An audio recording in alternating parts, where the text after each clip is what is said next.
எல்லாம் வல்ல இறைவனாம் அருமை இரட்சகர் இயேசுவின் வல்ல திவ்ய நாமத்தினாலே இக்காலை வேளையில் அனைவரையும் அன்போடு வாழ்த்துகிறேன். இன்றைய கர்த்தருடைய திருவார்த்தை சங்கீதம் 107:29. கொந்தளிப்பை அமர்த்துகிறார். பிரியமானவர்களே, சில வேளைகளில் நம்முடைய வாழ்க்கை என்னும் படகின் மீது பெரிய சூறாவளி வந்து மோதும். நன்றாக அழகாக சென்று கொண்டிருந்த வாழ்க்கை என்னும் படகு திடீரென பேரலைகளால் சிக்கி அவதிப்பட்டு தடுமாறுகிறதை பார்க்கிறோம். மலை போன்ற பேரலைகள், ஆழியின் இரைச்சல்கள், சூறாவளி எதிர்பாராத விதமாக நம் மீது மோதி அடிக்கும்.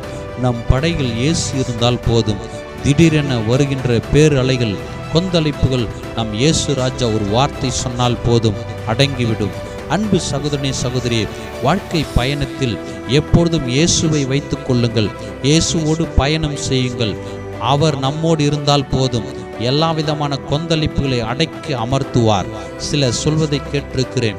திடீரென்று மலை போன்ற பிரச்சனை, பேரலைகள் எங்கள் மீது வீசி ஒரு பெரிய கொந்தளிப்பை உண்டாக்கி, இப்போது ஏன் நான் வாழ்கிறேன், வீட்டுக்கு வருவதற்கு பிடிக்கவில்லை, எங்கேயாவது போய்விடலாம், ஏன் இந்த வாழ்க்கை, ஏன் இந்த பாடுகள், உபத்திரவங்கள், என் வாழ்க்கை நம் படகு தத்தளிக்கிறது, ஒரு அமைதியே இல்லை, சொல்லுன்னா பாருங்கள், என் காரியங்களை சொல்லி முடியவில்லை.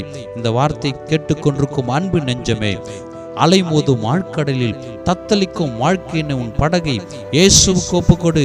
உன் படகில் இயேசு இருந்தால் போதும். அவர் ஒரே ஒரு வார்த்தை சொன்னால் போதும். இயேசு இல்லா படகு அது வெற்று படகு.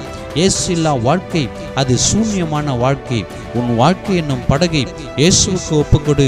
அவர் நம்மோடு இருந்தால் போதும். ஒரு பேர் அமைதி உண்டாகும். காற்றையும் கடலையும் சர்வ உலகத்தை படைத்த ஆண்டவர் நம்மோடு இருக்கிறார். சர்வ வல்லவர் நம்மோடு இருக்கிறார். எல்ஷடாய் நம்மோடு இருக்கிறார். காற்றையும் அலைகளை, கொந்தளிப்புகளை, இரைச்சல்களை அதட்டி அமர்த்துகிற வல்லமை அவர் ஒருவருக்கு மாத்திரமே உண்டு. அவரை நோக்கிப்பார். வாழ்க்கையில் இருக்கிற எல்லா விதமான கொந்தளிப்புகளை மாற்றி மனசாந்தி, அமைதியை கொடுத்து, மன நிம்மதியை கொடுத்து, தெய்வீக சமாதானத்தையும் சந்தோஷத்தையும் நாம் அனைவருக்கும் தந்தருள்வாராக. ஆமென்.